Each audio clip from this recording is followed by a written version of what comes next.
Have you ever had trouble finding a particular book in the Bible, especially if it's a really short book? I know I did as a new student of the Bible. Actually, it was a frustration for me for quite a while. And this is what turned it all around: Bible index tabs. Today, I'm going to show you how easy it is to add this great tool to your Bible. And if you stick around to the end of the video, I will show you a couple of tricks to help you find things in your Bible even if you don't have index tabs. This time on You, Me, and the Word.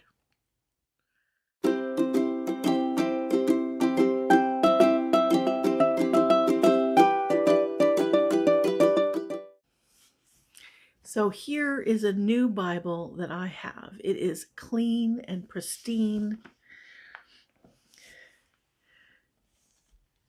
I haven't written or marked it in any way, though there's nothing wrong with that. It can help people tremendously as they study the Bible, but it's hard for me to write notes or mark in Bibles for several reasons. And I'll talk more about that in another video. As you can see, I haven't even written my name in this one. However, I'm about to do something to drastically alter it to make it easier to use. I'm going to add Bible index tabs. Some people think that using these tabs is cheating in some way, and I couldn't disagree more. They are a learning tool.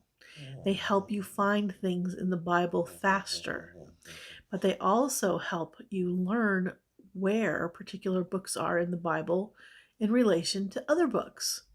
So now if I pick up a Bible without the tabs, I can still find things pretty quickly.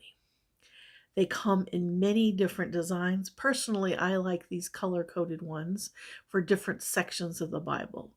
It visually helps me know where I am and where I'm going. I can get lost when they all look the same. I also tried these stylized ones. They look nice, but they're hard to read.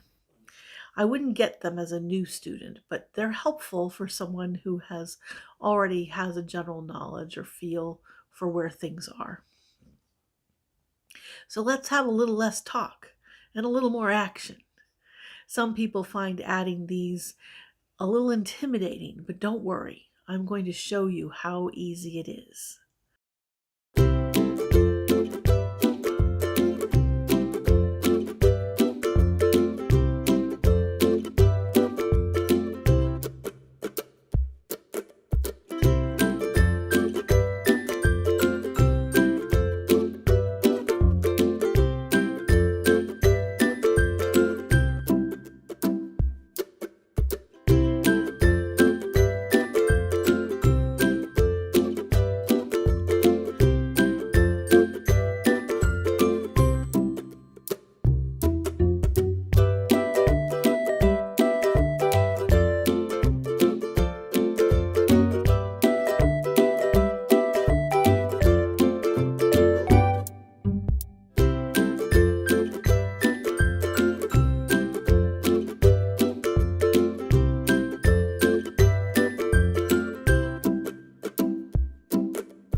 And here you have your finished Bible with your shiny new tabs. Looking for Leviticus?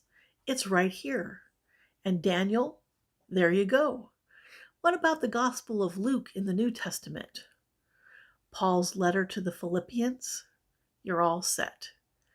Before you know it, you will have a good handle on the general location of many of the books of the Bible. Ready to own your own set of Bible index tabs? I've put a link in the description. They usually cost between $5 and $10. I have no financial connection to this company or anything. That is just where I got the set of tabs I used for this video. You can also find them in Christian bookstores and sometimes even in regular bookstores. But I promised you a couple of tricks to help you as you wait for your tabs or as you encounter a Bible without them. About in the middle of the Bible, you will find the book of Psalms. The Older Testament is much longer than the Newer Testament. And before the first half of that, you will find most of the historical books of the Older Testament.